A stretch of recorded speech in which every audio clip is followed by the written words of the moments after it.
India ಮೈತ್ರಿಕೂಟ 69ರಿಂದ 72ವರೆಗೂ ಕೂಡ ತಲುಪಬಹುದು.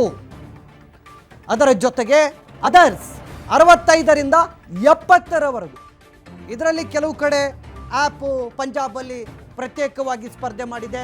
ತೃಣಮೂಲ ಕಾಂಗ್ರೆಸ್ ಪಕ್ಷ ಕೂಡ ಈ ಬಾರಿ ಕಾಂಗ್ರೆಸ್ ಜೊತೆ ಇಂಡಿಯಾ ಒಕ್ಕೂಟಕ್ಕೆ ಬೆಂಬಲ ಕೊಟ್ಟಿದ್ರು ಕೂಡ ಅದಾದ್ಮೇಲೆ ಹಿಂದೆ ಬಂದು ನಾವು ಸ್ವತಂತ್ರವಾಗಿ ಸ್ಪರ್ಧೆ ಮಾಡ್ತೀವಿ, ಇಂಡಿಯಾ ಒಕ್ಕೂಟದ ಜೊತೆ ಇರೋದಿಲ್ಲ ಅಂತೇಳಿ ಅವರು ಕೂಡ ಸ್ವತಂತ್ರವಾಗಿ ಸ್ಪರ್ಧೆ ಮಾಡಿದ್ದಾರೆ. ಅದು ಕೂಡ ಇದರಲ್ಲೆಲ್ಲ ಬರ್ಬೋದು. ಹೀಗೆ ಸೊ ಒಂದಷ್ಟು ಪ್ರಾದೇಶಿಕ ಪ್ರಬಲ ಪಕ್ಷಗಳ ಪೈಪೋಟಿ ಅದರ್ಸಲ್ಲಿ ಕಾಣುತ್ತೆ 65ರಿಂದ 70. ಸೊ ಈಗ ನಾವು ಈ ವಿಚಾರಕ್ಕೆ ಸಂಬಂಧಪಟ್ಟಂತೆ ಮಾತನಾಡ್ತಾ ಹೋಗೋಣ. ಶಿವರುದ್ರಪ್ಪ ಸರ್, ಒಟ್ಟಿನಲ್ಲಿ ರಾಜ್ ನ್ಯೂಸ್ನ ಸರ್ವೆಯಲ್ಲಿ 3ನೇ ಬಾರಿ ಬಿಜೆಪಿ ಅಧಿಕಾರ ಹಿಡಿಯೋದು ನಿಶ್ಚಿತ ಅನ್ನುವಂಥದ್ದು ಗೊತ್ತಾಗ್ತಾ ಇದೆ. ಎಸ್ ವಿಜಯ್, ಇವರು 400 ಕ್ಷೇತ್ರಗಳಲ್ಲಿ ಗೆಲ್ತೀವಿ ಅಂತ ಹೇಳಿ ಟಾರ್ಗೆಟ್ 400 ಯಾರ್ದು ಬಿಜೆಪಿ ಒಂದೇನೆ 380ಕ್ಕೂ ಹೆಚ್ಚು ಸ್ಥಾನಗಳನ್ನು ಗೆಲ್ತೇವೆ ನಾವು. NDA ಈ ಬಾರಿ ಅಬ್ಕೆ ಬಾರ್ 400 ಅಂತ ಹೇಳಿ ಪ್ರಚಾರವನ್ನು ಆರಂಭಿಸಿದ್ರು. ಆದರೆ ಬತ್ತಾ ಕೊನೆಗೆ ಏನಾಯಿತು, 5ನೇ ಹಂತದ ಚುನಾವಣೆ ಮುಕ್ತಾಯದ ವೇಳೆಗೆ ಪ್ರಧಾನಿಯವರು ಒಂದು ಸಂದರ್ಶನವನ್ನು ಕೊಡ್ತಾರೆ. ನಾವು 400 ಅಂತ ಹೇಳಿ ಟಾರ್ಗೆಟನ್ನು ಫಿಕ್ಸ್ ಮಾಡಿದ್ದು ನಮ್ಮ ಎದುರಾಳಿಗಳಿಗೆ ನಾವು ಒಂದು ಭಯ ಹುಟ್ಟಿಸುವ ಕಾರಣಕ್ಕಾಗಿ ಅಂತ ಹೇಳಿ. ಎದುರಾಳಿಗಳೆಲ್ಲ ಏನು ಮಾತಾಡಿಸೋದು, ಅವ್ರು 400 ಗೆಲ್ಲಲ್ಲ ಅಂತ ಹೇಳ್ಕೊಬರ್ಲಿ, ನಾವು ಆದರೆ ನಮ್ಮ ಗುರಿಯನ್ನು ನಾವು 300 ಇದನ್ನು ದಾಟ್ತೇವೆ ಅಂತ ಒಂದು 2014ರಲ್ಲೂ 336 ಚುನಾವಣಾ ಕಣವನ್ನ ರಂಗೇರಿಸುವ ಕಾರಣಕ್ಕಾಗಿ ನಾವು ಈ ಬಾರಿ 400 ಅಂತ ಹೇಳಿ ಟಾರ್ಗೆಟ್ ಇಟ್ಕೊಂಡು 400 ಟಾರ್ಗೆಟ್ ಇಟ್ಕೊಂಡ್ರೆ 300 ಗೆಲ್ತೀವಿ ಅನ್ನೋದು ಅವರ ಉದ್ದೇಶ ಆಗಿತ್ತು ಬಿಜೆಪಿ. ಹೀಗಾಗಿ ಬಿಜೆಪಿಯವರು ಸಾಧನೆ ಈಗ ಅಷ್ಟೇ ಆಗುತ್ತೆ. 303ರಿಂದ 310 ಸ್ಥಾನಗಳನ್ನು ಬಿಜೆಪಿ ಒಂದೇನೆ ಸ್ವತಂತ್ರವಾಗಿ ಗೆಲ್ಲುತ್ತೆ ಅಂತಕ್ಕಂಥದ್ದು ಈ ನಮ್ಮ ರಾಜ್ ನ್ಯೂಸ್ ಮತ್ತು ಪೊಲಿಟಿಕಲ್ ಪಾಯಿಂಟ್ ಸರ್ವೆ ನಡೆಸಿರ್ತಕ್ಕಂಥ ಸರ್ವೆ ಪ್ರಕಾರ ಗೊತ್ತಾಗ್ತಾ ಇದೆ.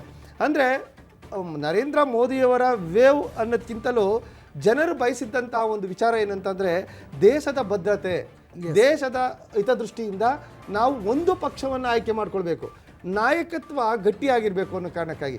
ಈ ಇಂಡಿಯಾ ಒಕ್ಕೂಟದಲ್ಲಿ ಏನು ಸಮಸ್ಯೆ ಆಯಿತು ಅಂದರೆ ನಾಯಕತ್ವದ ಕೊರತೆ ಎದುರಾಯಿತು. ಅಂದರೆ ಅಲ್ಲಿ ಹಲವಾರು ಪಕ್ಷಗಳು ಒಟ್ಟುಗೂಡ್ತವೆ, ಆದರೆ ಅದರ ನಾಯಕ ಯಾರು, ಗಟ್ಟಿ ನಾಯಕ, ದೇಶವನ್ನು ಮುನ್ನಡೆಸ್ತಕ್ಕಂಥ ನಾಯಕ ಯಾರಾಗಬೇಕು ಅಂತಕ್ಕಂಥದ್ದು ಯಾರಿಗೂ ಗೊತ್ತಿಲ್ಲ ಇಲ್ಲ ಅಲ್ಲಿ. ಆದರೆ ರಾಹುಲ್ ಗಾಂಧಿ ಅವರು ದೇಶವನ್ನು ಮುನ್ನಡೆಸಕ್ಕೆ ಸಮರ್ಥರಿರ್ಲಿಲ್ವಾ ಅಂತ ಹೇಳ್ಬೋದು, ಆದರೆ ಅವರಿಂದ ಅಷ್ಟೊಂದು ಪ್ರಬುದ್ಧರಾಗಿಲ್ಲ ಅಂತಕ್ಕಂಥದ್ದು ಜನರ ಮನಸ್ಸಿನಲ್ಲಿ ತಕ್ಕಂಥದ್ದು. ಈಗಲೂ ಸಹ ಜನರಲ್ಲಿ ಅವರು ಅಷ್ಟು ಪ್ರಬುದ್ಧತೆಯನ್ನು ತೋರ್ತಾ ಇಲ್ಲ, ಅವರು ಪ್ರಬುದ್ಧರಾಗಿಲ್ಲ ಅಂತಕ್ಕಂಥ ವಿಚಾರಗಳೇ ಅವರು ಅರಿದು ಬಿಟ್ಟು.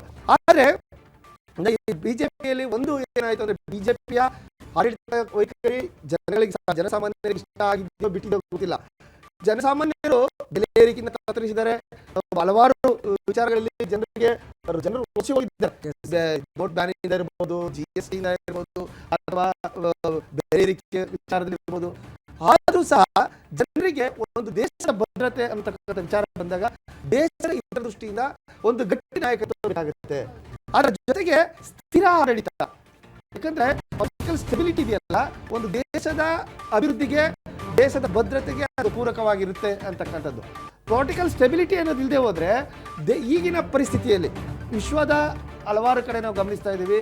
ಯುದ್ಧ ಉನ್ಮಾದದಲ್ಲಿ ಹಲವಾರು ದೇಶಗಳು ನಿಂತಿವೆ ಈಗಾಗಲೇ.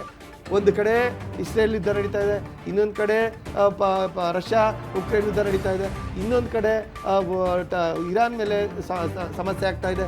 ಹೀಗೆ ಹಲವಾರು ದೇಶಗಳು, ಮಧ್ಯಪ್ರಾಚ್ಯ ರಾಷ್ಟ್ರಗಳಿರ್ಬೋದು ಅಥವಾ ಯುರೋಪಿಯನ್ ಕಂಟ್ರೀಸ್ ಇರ್ಬೋದು, ಇವೆಲ್ಲನೂ ಯುದ್ಧೋನ್ಮಾದದಲ್ಲಿದ್ದಾವೆ. ಇಂಥ ಒಂದು ಸಂದಿಗ್ಧ ಪರಿಸ್ಥಿತಿಯಲ್ಲಿ ನಮಗೆ ಗಟ್ಟಿ ನಾಯಕತ್ವ ಅನ್ನೋದು ಬೇಕಾಗುತ್ತೆ. ಗಟ್ಟಿ ನಾಯಕತ್ವ ಇಲ್ಲದೇ ಇದ್ರೆ ದೇಶವನ್ನು ಮುನ್ನಡೆಸೋದು ಕಷ್ಟ ಆಗುತ್ತೆ. ನಾವು ನಮ್ಮ ಜನರು ಏನಂದರೆ, ನಾವು ಹಸ್ಕೊಂಡಿದ್ರು ಪರವಾಗಿಲ್ಲ, ದೇಶದ ಭದ್ರತೆ, ದೇಶದ ಸುರಕ್ಷತೆ ನಮ್ಮ ಪ್ರಮುಖ ಆದ್ಯತೆ ಆಗಬೇಕು ಅನ್ನೋ ಕಾರಣಕ್ಕಾಗಿ ಅವರು BJPಯನ್ನು ಆಯ್ಕೆ ಮಾಡಿಕೊಂಡ್ರು.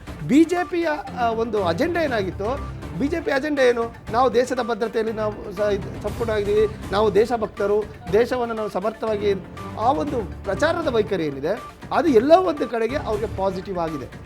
ಇಲ್ಲಿ ಇಂಡಿಯಾ ಒಕ್ಕೂಟದಲ್ಲಿ ಏನಾಯಿತು, ಇಂಡಿಯಾ ಒಕ್ಕೂಟದಲ್ಲಿ ರಾಹುಲ್ ಗಾಂಧಿ ಅವರು ಮುನ್ನಡೆ ಆದ್ರೂ ಒಂದು ಕಡೆ ರಾಹುಲ್ ಗಾಂಧಿ ಅವರು ಪ್ರಧಾನಿ ಆಗ್ತಾರ, ಮಲ್ಲಿಕಾರ್ಜುನ್ ಖರ್ಗೆ ಅವರು ಪ್ರಧಾನಿ ಆಗ್ತಾರ, ಅಥವಾ ಇವನು ಯಾದವ್ ಪ್ರಧಾನಿ ಆಗ್ತಾನ, ಅಥವಾ ಶರದ್ ಪವಾರ್ ಪ್ರಧಾನಿ ಆಗ್ತಾರ.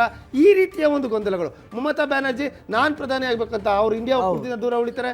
ಕೇಜ್ರಿವಾಲ್ ನನ್ನ ಜೊತೆ ಮೈತ್ರಿ ಬೇಡ ಅಂತೇಳಿ ಇನ್ನೊಂದು ದೂರ ಉಳ್ಕೊಂಡು, ಅಂದರೆ ಕಿಚಡಿ ಪಕ್ಷಗಳ ಗೊಂದಲ ಸಾರ್ವಜನಿಕ ಮತದಾರರಲ್ಲಿ ಎಲ್ಲೋ ಒಂದು ಕಡೆ ರೇಜಿಗೆ ಹುಟ್ಟಿಸುತ್ತೆ. ಅಯ್ಯೋ ಈ ಪಕ್ಷಗಳು ಅಧಿಕಾರಕ್ಕೆ ಬರುವ ಮೊದಲೇ ಈ ರೀತಿಯ ಒಂದು ಗೊಂದಲ ಸೃಷ್ಟಿಸ್ಕೊಳ್ತಾ ಇದ್ದಾವೆ, ಇನ್ನು ನಾವು ದೇಶದ ಭದ್ರತೆಯನ್ನು ಹೇಗೆ ಕಾಯ್ದು ಅಂತ.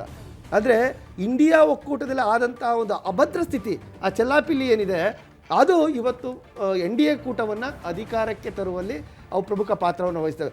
ಅದೇ ಏನಾದರೂ ಗಟ್ಟಿ ನಾಯಕತ್ವ ಅಪೋಸಿಟ್ ಕ್ಯಾಂಡಿಡೇಟ್ ಇಂಡಿಯಾ ಒಕ್ಕೂಟದಲ್ಲಿ ಇದ್ದಿದ್ರೆ ಖಂಡಿತವಾಗಿಯೂ ಸಹ NDA ಈ ಬಾರಿ ಸೋಲನ್ನು ಅನುಭವಿಸ್ತಾ ಇತ್ತು. NDA ಮೇಲಿನ ರೋಷವಾಗಿದ್ರು ಜನ.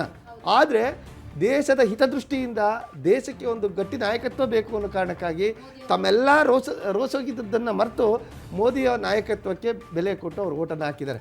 ಅದಕ್ಕೆ ಕೊನೆಯಲ್ಲಿ ಕೇಜ್ರಿವಾಲ್ ಒಂದು ಬಾಣವನ್ನು ಬಿಟ್ಟರು, ಮೋದಿ ಪ್ರಧಾನಿ ಆಗಲ್ಲ, ಅಮಿತ್ ಶಾ ಪ್ರಧಾನಿ ಆಗ್ತಾರೆ ಅಂತ ಹೇಳಿದ್ರು. ಯಾಕಂತಂದರೆ ಅದನ್ನು ಡೈವರ್ಟ್ ಮಾಡೋಕ್ಕೆ ಆ ಒಂದು ಹಂತದಲ್ಲಿ BJPಯಲ್ಲೂ ಸಹ ನಡುಕ ಉಂಟಾಯಿತು. ಕೇಜ್ರಿವಾಲ್ ಬಿಟ್ಟಂಥ ಮಾತೇನಿದೆ ಅದು BJPಯಲ್ಲಿ ನಡುಕವನ್ನು ಉಂಟು ಮಾಡುತ್ತೆ.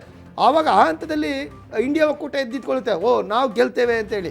ಇವತ್ತು ಸಹ ಇವತ್ತಿನ ಸಭೆಯಲ್ಲೂ ಸಹ ನಮ್ಮದೇ ಗೆಲುವು ಅಂತೇಳಿ ಇಂಡಿಯಾ ಒಕ್ಕೂಟ ಹೇಳ್ತಾರೆ. ಈ ಒಂದು ಆತ್ಮವಿಶ್ವಾಸ ಅವರು ಚುನಾವಣೆಗೆ ಹೋಗೋ ಮೊದಲೇ ಇದ್ದಿದ್ರೆ ಖಂಡಿತವಾಗಿಯೂ ಸಹ NDA ಒಕ್ಕೂಟವನ್ನು ರೀಚ್ ಆಗ್ತಾಯಿದ್ರು, ಅಧಿಕಾರ ಸಮೀಪಕ್ಕೆ ರೀಚ್ ಆಗ್ತಾರೆ. ಇವತ್ತು ಅವರು ಆತ್ಮವಿಶ್ವಾಸ ವ್ಯಕ್ತಪಡಿಸ್ತಾ ಇದ್ದಾರೆ.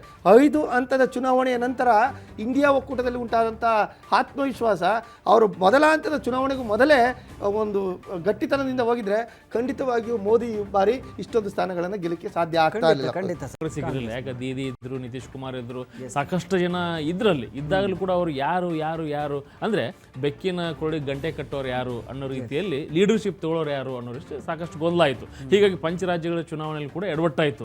ಇದರ ನಡುವೆನೇ ರಾಹುಲ್ ಗಾಂಧಿ ಅವರು ಭಾರತ ಜೋಡೋ ಯಾತ್ರೆಯನ್ನ ಮಾಡೋದ್ರ ಮೂಲಕ ಸ್ವಲ್ಪ ನೇಷನ್ ಅಟ್ರಾಕ್ಟ್ ಲೀಡರ್ ಆಗಿ ಹೊರಹೊಮ್ಮಿದ್ರು. ಆದ್ರೆ ಎಫೆಕ್ಟಿವ್ ಆಗಿ ಪರಿಣಾಮಕಾರಿಯಾಗಿರ್ತಕ್ಕಂಥ ಮುಖಂಡರಾಗಿ ಲೀಡರ್ ಆಗಿ ಹೊರಹೊಮ್ಮಲಿಕ್ಕೆ ಆಗಲಿಲ್ಲ. ಹೀಗಾಗಿ ನಾನೊಂದು ತೀರಾ ನೀನೊಂದು ತೀರಾ ಅನ್ನೋ ರೀತಿಯಲ್ಲಿ ಹೋದ್ರು. ಮಮತಾ ಅವರು ತಮ್ಮ ಪಾಡಿಗೆ ತಾವು ಹೋದ್ರು, ನಿತೀಶ್ ಕುಮಾರ್ ಮತ್ತೆ NDA ಒಕ್ಕೂಟವನ್ನು ಸೇರ್ಕೊಂಡ್ರು, ಇಲ್ಲಿ DMK ಅವರು ತಮ್ಮ ಪಾಡಿಗೆ ತಾವು ಹೋದ್ರು. ಹೀಗಾಗಿ ಎಲ್ಲರೂ ಅವ್ರವ್ರ ಪಾಡಿಗೆ ಎಲೆಕ್ಷನ್ ಹೊರಟ್ಬಿಟ್ರು. ಹಿಂಗಾಗಿ ಎಲ್ಲಿಯೂ ಕೂಡ ಅವರಲ್ಲಿ ಒಗ್ಗಟ್ಟು ಕಾಣಿಸಿಲ್ಲ. ಮತ್ತೆ ಇನ್ನೊಂದೇನಾಯ್ತು, ಒಗ್ಗಟ್ಟು ಹೊಡಿಲಿಕ್ಕೆ ಇನ್ನೊಂದು ಪ್ರಮುಖವಾಗಿರ್ತಕ್ಕಂಥ ಕಾರಣ ಏನು ಅಂತಂದ್ರೆ ಕೇಂದ್ರ ಸರ್ಕಾರದ IT, ED ಮತ್ತು CBI ಈ ಸಂಸ್ಥೆಗಳು ಕೂಡ ಇಂಡಿಯಾ ಟೀಮ್ ಅನ್ನ ಒಕ್ಕೂಟವನ್ನು ಹೊಡಿಲಿಕ್ಕೆ ಕೂಡ ಒಂದು ಪ್ರಮುಖವಾಗಿರ್ತಕ್ಕಂಥ ಕಾರಣ. ಅಂದ್ರೆ ಎಲ್ಲೋ ಒಂದ್ ಕಡೆ ಭೀತಿ, ಕಾಂಗ್ರೆಸ್ ಜೊತೆ ಕೈ ಜೋಡಿಸ್ಬಿಟ್ರೆ ನಾವು ಟಾರ್ಗೆಟ್ ಆಗ್ತೀವಿ ಅನ್ನೋ ಒಂದು ಆತಂಕ ಇಂಡಿಯಾ ಒಕ್ಕೂಟದಲ್ಲಿರ್ತಕ್ಕಂಥ ಪಾರ್ಟಿಗಳ ಜೊತೆಗೆ ಆಯ್ತು. ಹೀಗಾಗಿ ಇಂಡಿಯಾ ಒಕ್ಕೂಟ ಎಲ್ಲ ಫೇಲ್ಯೂರ್ಗಳ ಮಧ್ಯದಲ್ಲಿನೇ ಆಯಾ ಪ್ರಾದೇಶಿಕ ಪಕ್ಷಗಳ ಸ್ವಯಂ ಶಕ್ತಿಯಿಂದ ಇವತ್ತು ಎಲೆಕ್ಷನ್ ಅನ್ನ ಫೇಸ್ ಮಾಡಿರ್ತಕ್ಕಂಥ